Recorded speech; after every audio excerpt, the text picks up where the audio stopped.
Hi, well, welcome to the TaskCentre Keeping Promises. This is for anybody who is helping to win new customers or to keep the customers that you have coming back for more and to keep them happy. The basic idea is that you would create certain types of planned calls or tasks to be able to make sure that projects are running on time, your service delivery is working, and all of those things that keep customers happy and find customers in the first place. And obviously it would be linked to various other tools that you'd use, for example mailings. It could be used with cold calls or telesales as follow-up for those, and so on.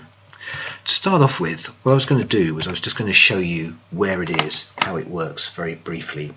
So it works by clicking on your TaskCentre. Now you may find it called something else. It's sometimes called a call center, as I mentioned, but the basic idea is that it brings up a screen something like this with all of the things that you have planned to do in the past. So it could be that I had planned to call this person Scott a few weeks ago, but I put it in my diary for the 2nd of the 12th. It could be that this Jane lady, I agreed to call her just this morning, and I've agreed to call her at 9:33 because she said she couldn't speak when I cold called her at 8:30, but could I call her back at 9:33? So I would be able to load that call in, and I'd, as you can see, be able to put a result on it or just type a free text result. We'll get back to that in a moment. A lot of people ask, where do these calls come from? How do you add them in? They're obviously very useful. How do you add them into the system? Well, the answer is you would find the customer you're dealing with through either this search up here or one of the many searches, or they'd be on your telesales as you go, and up comes their record. And in this case I'm dealing with the Devil's Soup Bowl Hotel, and it looks like they've got an open inquiry on they want to build a large kitchen, and let's just assume for a moment I'm a construction company or a commercial asset finance broker that wants to finance it or something.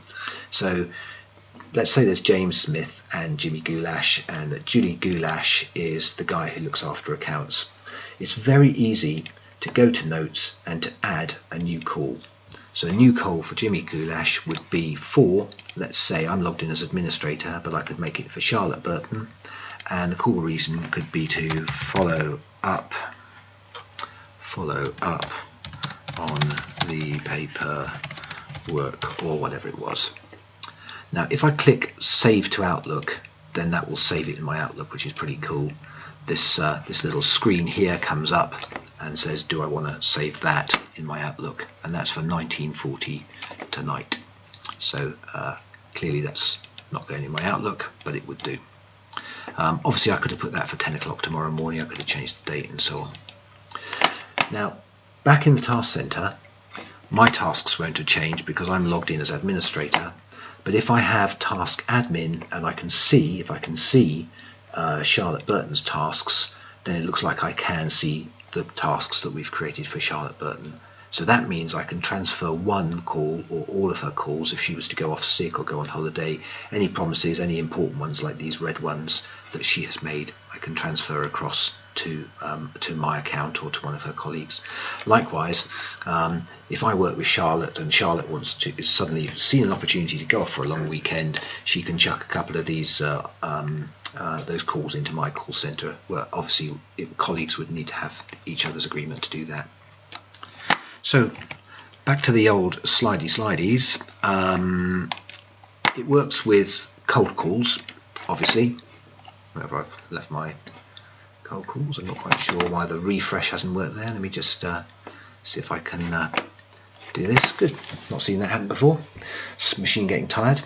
And the important thing is that when you create a call, you put the basic information in. So what you saw me put in there was, because it's a list of calls and tasks and actions, you have to add them. You have to obviously complete the tasks, and then you get closure on the task, i.e. it's done, so that's ticked off your list, fantastic. But 9 times out of 10, as you know, whether you're managing a project, service delivery, anything to do with customers, there's always some sort of follow-up. So if it's a cold call, they might say, I'm not interested, call me back in 6 months, in which case if you're me, you'll put it in your diary for 3 months. If it's a support item, it could be that you've got to phone up and apologise because of the glitch they reported, and it won't happen again, and what you've done about it and all that kind of stuff. And these little things, these tiny little things, are often more important than the big things that you do in business, and that's what the task centre is for. So if you're going to follow up, it could be that there's a new task to be scheduled, and of course all of these tasks, as a byproduct, you're getting reporting and metrics. So when would you use it? Well, launching a new product, hunting for new clients, any sort of prospecting obviously, and obviously building proactive customer service.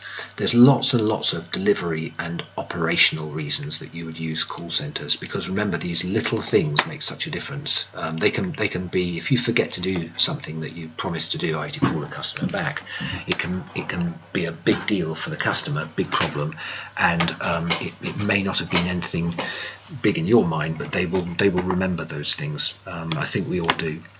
So it links to lots of other AXLR8 business tools, and I'll be showing you some of those links later on. Let's now go and have a look at one of them, which is the link to Newsletter Mailing Manager. So if I bring up a Newsletter Mailing Manager as an example, let me just actually, I'll skip to that in just a moment. So you would add who does the task to somebody's task calendar, when it is, i.e. the time and date when it's supposed to be done, why they're going to be doing it. You'll notice I did that in the example I brought up before. Who it's for, i.e. which client contact, and in that case it was Jimmy Goulash.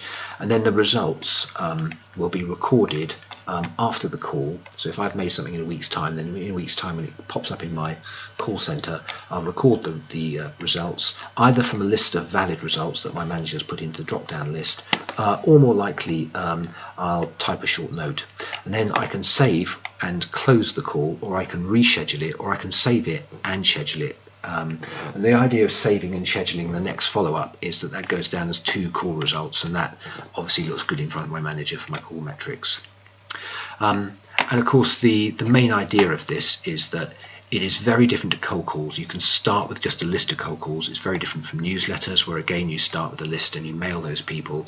But where it all links together is that if you send out a newsletter, or you do 20 cold calls and you get one person that's interested, or if you're me and you do 20 cold calls and you get 19 people that are interested, then you'll find that you want to follow all of those people up, and that's where you put things in the task center. Likewise, newsletters, as I'm going to show you in a moment, you would want to be able to, if you have a newsletter, as I'm going to show you in a moment, that goes out to several hundred people, and 60 people click on it and 25 people click on a particular link, you would want to do different follow-up actions with those specific people, and it all links back within the AXLR8 system, so that you can create those actions based on newsletters and cold calls that you've made.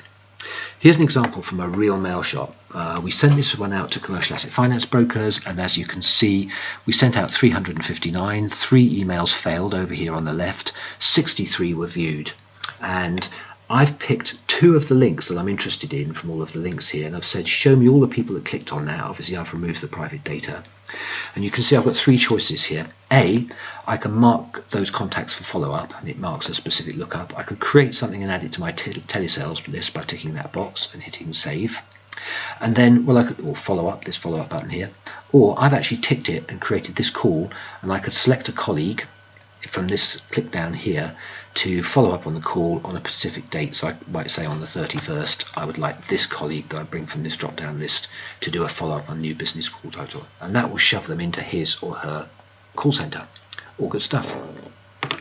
Now I can forget creating calls if I just want the metrics. So for example, I can, if I'm talking to this Jimmy Goulash guy, let me just show you an example. Here he is now. I could actually just say I've spoken to him, contact not available, save the call. Okay, and then I could say let's speak to his boss, so we speak to Jane Smith, and I could say diarise the call back, save call result, and then if I go to the notes for that organization, you'll see that it has a date stamped call for me, admin, for Jane Smith, and another date stamp call in the notes for Jimmy Goulash. And of course that allows us to do reports on when was the last call made to this customer, is the salesperson following them up, and so on and so forth. Now you don't have to use the call center. You could do what I do a lot, which is just type in little short notes like this, LVM for left voicemail, and so on. Please note that when you create a call, there's no button here to create a new call. When you create a call, it have to be on a contact that you can actually telephone. So you've got a new call button there for Jane, but you haven't got a new button for the organization. It's always going to be a person that you're actually going to call, or a person that you'll actually do a task for. So that's very similar to other parts in the system. People sell to people, and obviously support tickets are linked to people as well. They're not linked to companies.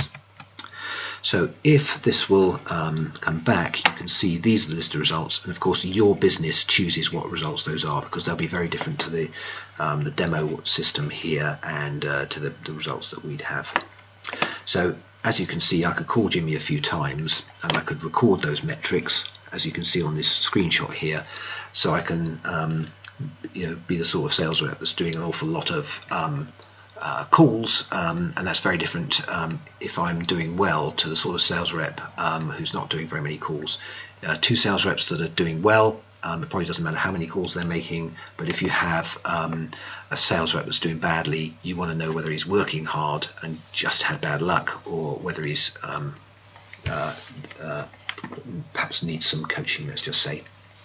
So let's have a look at some other features in the system to finish off with that will help you with your calls. First of all, links to telephone systems are really cool. This is one we've for a real client, and it's got an imaginary Rick Marengo person in here, and as you can imagine, you can link it up to, in this case it's VoIP Studio, but we link to lots of other telephone systems, Spitfire, Splicecom, Hello Telecom, and so on, and they can make telephone calls by just clicking on the telephone numbers here, or that number there, or in the call center they can click on the telephone numbers and it dials the number out, so they can make a high volume of calls, and they've been very, very successful at doing it too.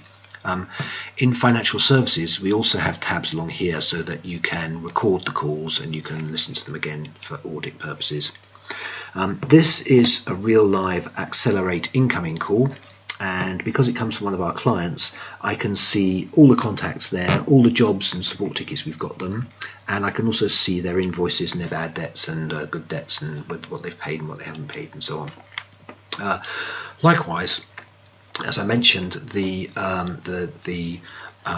call reports will show you just how many calls have been made, and if I just slip back to the main system here, if I go to reports and I look at the report list, I can get the calls of all the reports, and I can color code them, and I can show who's made what calls and when, and so on and so forth. So I can see which salesmen are the busy folks. So I can see all of the calls that were made for Caroline and Nicholas, all the calls that admin has done, or Ellie has done, or Adrian has done, or whatever. So to conclude, hopefully, if I can find my PowerPoint again, to conclude, the system allows you to plan your tasks, and it allows you to keep those promises that you made to customers, and to do all of the little things, which, as Winston Churchill said, all the great people can do great things, but the really great people do the little things as well. Thank you very much for listening.